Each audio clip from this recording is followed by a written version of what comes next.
You are on the air with Tanya TKO during this live advice hour. How are you, my dear?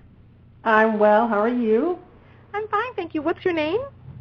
My name's Deborah. Oh, hi, Deborah. How are you? I'm well.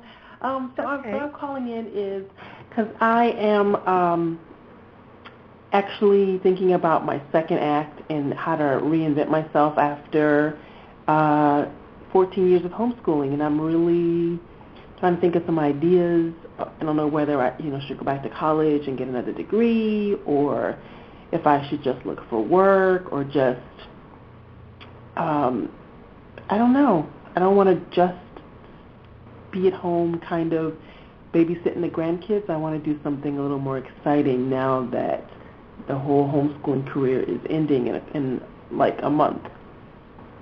Yeah, well, you know what, and that's a very interesting question. So thank you so much for asking. I would say this, after so many years of dedicating yourself to being a wife and a mother, and really going all in, entrenching yourself into that existence, now is the time for Deborah to discover Deborah. So what you're going to need to do now is you're going to need to take some time to get to know yourself as a woman. Instead of as a mother or wife, get to know yourself, some of your likes and dislikes, some of your passions and the things that motivate and drive you. Because you've been focusing on taking care of other people for so long, and now that the primary person that you've cared for is going to be leaving the home or leaving the homeschooling situation, what you're going to need to do now is to, like you said, take some time to reinvent, not so much because you're still going to be you, but make a shift. And so now is the time that you really dig within and you start thinking about the different things that have interested you over the years, the different things that kind of piqued your interest and the things that kind of hover out above the rest. And when you do start thinking about different things that you want to gear your life towards, take the idea of that, picture it in your mind, and then wiggle this across your subconscious. Feel it inside your body. Do you know where your intuition is inside your body? The third eye? Well, no. Well, each person feels it someplace different in their body. So I'm going to I would I'm going to have you in my center of my lower low flex. Okay, wonderful. So what you would do is you would just take the idea of what it is that you're kind of toiling over in your mind, and you would run it the vibration of that idea through the spot of your body that you feel your intuition in. And for anybody out there who's listening who may not know where to tap into your intuition, the only thing that the thing that you would do is say a phrase to yourself in your mind that is the truth. Like, say your name, like my name is XYZ. Say that to yourself and see how that feels inside your body. And then say something to yourself that you know to be an untruth. Like, say, I'm captain of the Starfleet Enterprise, or whatever it may be.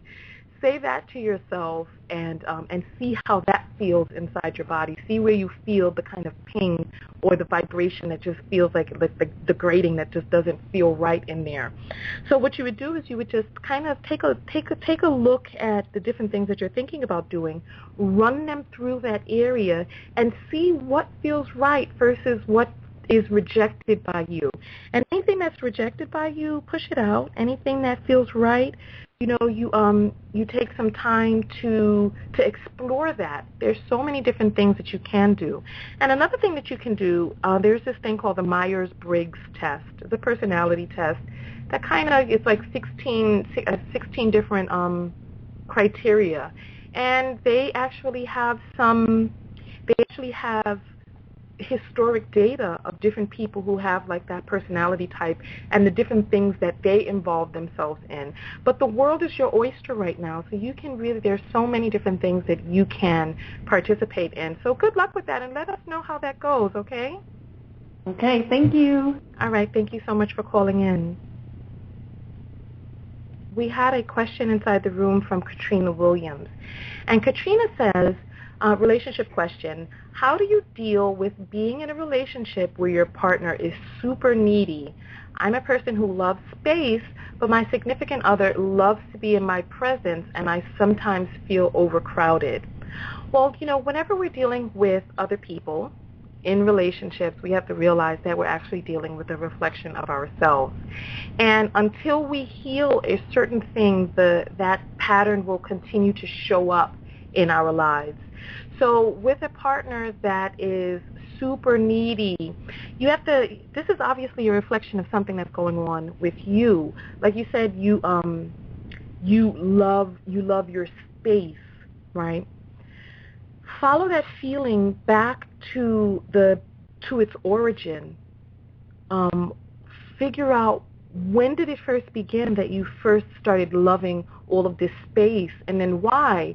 And then kind of try to figure out why you're attracting people into your life that you feel are crowding your space, and figure out where the need for healing may be in that situation. Is part of the reason that you like your space because of something that you witnessed in your household growing up, something that you want to repel, or you want to stay away from, because remember, what we resist persists. And if there's something in the past that may need a little bit of healing, remember, turn your gaze on it. Look at it and examine it, and realize, listen, there are no right and wrongs. Life is a journey. So there's no judgment here. Don't judge yourself. Figure out where that began. Figure out what is this trying to tell you? What is it that created this disposition in you? And when you face that, you'll see that things will begin to open up and flourish in a different way in your life. I hope that was helpful. So thank you so much for asking that question.